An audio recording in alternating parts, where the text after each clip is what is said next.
لوگوں نے بعض بخشش کے طریقے بھی نکالے. بخشش کے لیے ہیلا. یاد رکھیے بخشش اللہ نے کرنی ہے. جب اللہ نے کرنی ہے تو بخشش وہی ہوگی جو اللہ کی کتاب میں ہوگی. بخشش وہ ہوگی جو حضرت رسول پاک صلی اللہ علیہ وسلم نے بتائی ہوگی. یعنی بخشش کا وہ طریقہ جو حضور بتائیں گے تبھی تو پتہ چلا یہ بخشش کا طریقہ ہے. اب وہ کچھ علاقوں میں ہے ایسا, ادھر تو نہیں ہم نے کبھی سنا. وہ کیا ہے کہ جب کوئی مر جاتا ہے تو اس کے گرد قرآن پاک گھماتے ہیں, تو اس کو کہتے ہیں کہ ہیلا اسقاط ہے, اس کے گناہوں کو معاف کرانے کی ایک تدبیر ہے, ہیلا ہے. لیکن یہ ہیلا اللہ نے بیان کیا, کہا نہیں. اللہ کے حبیب نے بیان کیا, کہا نہیں. ایک روایت اس کے بارے میں پیش کی جاتی ہے نعوذ باللہ حضرت عمر رضی اللہ تعالیٰ عنہ کی. لیکن جو قلیل کو کثیر بنانے کے لیے بھی ہیلا ہوتا ہے, تھوڑی چیز کو بڑھانے کے لیے,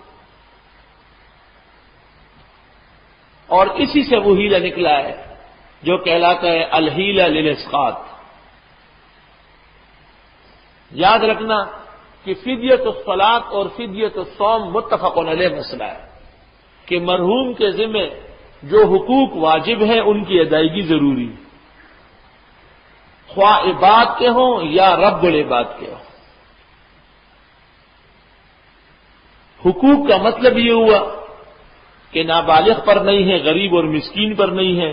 جو لوگ ان کی طرف سے ہیلے کرتے ہیں وہ ظالمین ہیں اور معتدین ہیں. لیکن جو ہر ہیلے کا انکار کرتے ان نشاط و ہیلۃ الاسقاط, انہوں نے بھی تفقع کا خون کر دیا. شاید ہیلے تو ثابت ہے. مثلا ایک شخص کی نمازیں رہ گئی تھی یا روزے اور وہ انتقال کر گیا, اس کو اتنا موقع ملا کہ قضا کر سکتا تھا لیکن نہیں کر سکا, تو فدیہ لازم ہے. فدیہ بن گیا 2-3 لاکھ روپے, اور سرمایہ اتنا نہیں ہے, ثلث مال میں سے فدیہ دیا جائے گا اور وہ بہت کم ہے. تو غربا اور مساکین 15-20 جمع کیے جائے, ان کو دیا جائے, یہ لے کر کے پھر ان مولانا کو دے, وہ ان کو دے, وہ ان کو دے, چکر دے دے, اس کو دور اسقاط کہہ دے. بہت سارے حضرات علماء نے اس کا انکار کیا, اور ہم کو بہت بڑی حیرت ہے اس پر کہ فقہ حنفی ماننے والے کیسے انکار کرتے ہیں اس کا.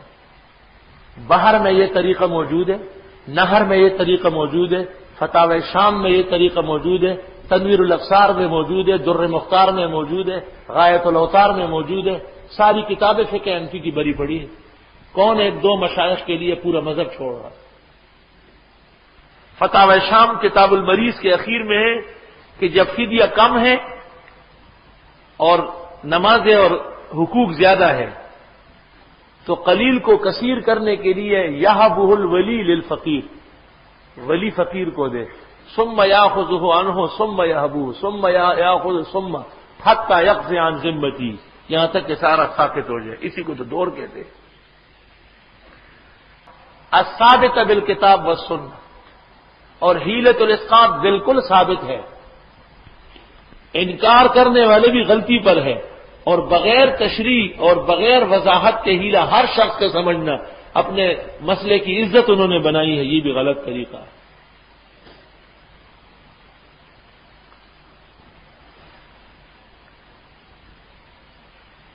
اس سے پتہ چل گیا کہ اگر حضرت گنگوئی کی کوئی تحریر اس کے خلاف ہے, یا مفتی محمد شفیع صاحب کی کوئی تحریر, یا محترم مولانا لدھیانوی کی تحریر, تو اس تحریر کو معذرت کی جائے گی, مذہب نہیں چھوڑا جائے گا. ان کی نظر ان عبارات پہ نہیں پہنچی. چند سال پہلے یہ مسئلہ اس جگہ بیان ہوا تو ہمارے ایک بزرگ بھی درس میں تشریف فرماتے, وہ مجھ سے عمر میں اور علم میں بہت زیادہ تھے, لیکن سرپرستی فرماتے تھے اور بیٹھتے تھے, اور زمانہ بھر انہوں نے مختلف شیخ القرآنوں سے ترجمے پڑھے تھے. بالکل یہی وقت تھا. تو وہ اٹھ گیا, پیٹ سے ہاتھ مل رہا تھا, پھر وقفہ ہو گیا. میں جب وہاں چلا گیا تو وہ بھی آ گئے, بیٹھ گئے. میں نے کہا کیا ہو گیا, پیٹ میں مروڑ ہو گئے تھے. تو کہنے لگے آپ جیسے موحد اور متبع سنت کی زبان سے یہ باتیں سن کے پیٹ میں درد ہو گئی. میں نے کہا میں متبع سنت اور موحد ہوں, لیکن میں کٹر قسم کا حیّن میتن حنفی ہوں, اور میں حنفیت کو عین کتاب و سنت سمجھتا ہوں. میں نے کہا آپ کا میں نے ایک لحاظ کیا ہے اور ایک عبارت چھپائی ہے, نہیں پیش کی. اگر وہ پیش کر دیتے تو شاید آپ درس میں ہی فارغ ہو جاتے, بیت الخلاء جاتے ہی. کہنے لگے وہ کون سی عبارت ہے؟ میں نے کہا یہ مبسوط سرخسی دیکھو, 4 صدی ہجری حنفیوں کی معتبر کتاب ہے. اس میں 30 جلد میں 209 صفحہ ہے کتاب الحیل, یہ کتاب الحیض یہاں رکھ لوں میں، دیکھ لو. یہ فرماتے ہیں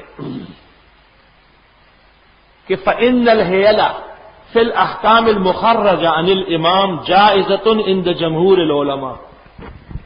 دینی مسائل میں جائز ہیلے کرنا امام ابو حنیفہ سے ثابت ہے. وَإِنَّمَا كَرِهَ ذَلِكَ بَعْضُ الْمُتَعَسِّفِينَ، اس کو مکروہ جانا ہے بعض ہٹ درموں نے، لِجَهْلِهِمْ وَقِلَّةِ تَأَمُّلِهِمْ فِي الْكِتَابِ وَالسُّنَّةِ، کہ وہ جاہل ہے اور ان کی فکر و علم کم ہے کتاب و سنت کا. میں نے کہا تم شیخ القرآن کہتے ہیں اور سرخسی کہتے ہیں کہ قرآن نہیں جانتے نہ سنت. اس لیے میں نے یہ عبارت پیش نہیں کی اور آپ کے پیٹ میں سوکھا مروڑ ہو گیا. اگر یہ پڑھ چکا ہوتا تو پھر تو ادھر ہی فارغ ہو چکے ہوتے. میں نے کہا آپ بھی ایسی ایک کتاب دکھائیں نا فقہ حنفی کی کہ جس میں لکھا ہوا ہو کہ ہیلا ہر قسم کا ناجائز ہے. پنجپیر مولانا مرحوم نے بھی اس آیت کے ذیل میں کہا ہے، جو میرے پاس مولانا کی تفسیر ہے، حضرت فرماتے ہیں کہ جائز ہیلے جائز ہے، کیونکہ وہ بھی فقیہ ہے. یہ نہیں فرمایا انہوں نے کہ تمام ہیلے ایک ڈنڈے سے مارو، سب کچھ ناجائز ہے. آگے اس کی تعین میں ان سے یقیناً اختلاف ہے.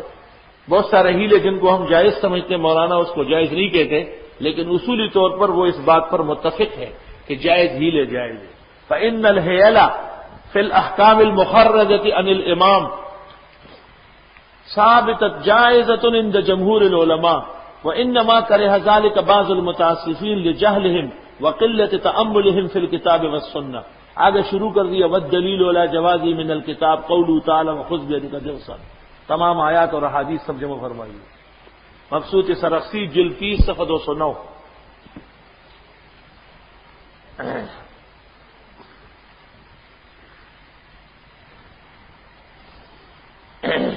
الاکلیل صفحہ 132 حوالے لکھ دو.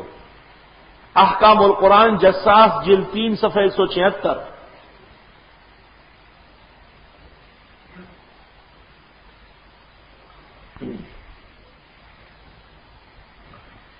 حضرت مولانا مفتی محمد شفیع صاحب رحمۃ اللہ علیہ نے معارف کے اندر لکھا ہے کہ اس آیت سے شرعی ہیلے معلوم ہو رہا ہے. بعض لوگوں نے شاگردوں کو خوش کرنے کے لیے دو قدہی کا ترجمہ کیا کہ اللہ فرماتے ہیں کذالک کدنا لیوسف، یہ ہیلہ میں نے یوسف کو دیا تھا.